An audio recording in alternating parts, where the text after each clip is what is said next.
بەڵێ بۆی هەیە بردیان بۆ مۆسکۆ بۆ رووسیا بۆ ئەوەی عیلاج وەربگرێتن لە وێرانە یارمەتی بدەن ئەجا بگەڕێتەوە بۆ ئێران ئەگەر مابێتن. هەواڵی سەید بەڕاستی لە دوێنێەوە ئەوەیە کە مجتەبا خامنەیی کە ئێستا ڕابەری باڵای شۆڕشی ئیسلامی ئێرانە برابێتە رووسیا. ئەمە تا چەند ڕێی تێچێ و رووسیا ئەمەی کردبێت یعنی بەڕاستی هاوپەیمانی ئێرانە.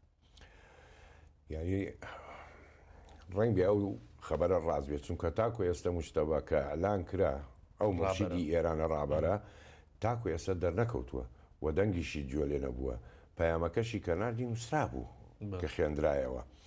هەموو زانیاریەکانی ئیسرائیل و ئەمریکا ئەڵێ کە لێدرا بوو و بە بریندار بوو، بە سەختیش بریندار بوو.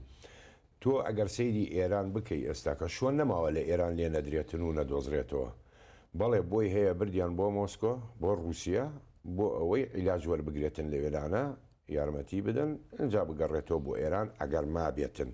چونکە تاکو ئێستا زانیاری تەواو نییە لەسەری بڵێ کە کوژراوە یان ماوەتەوە مردووە یان نا.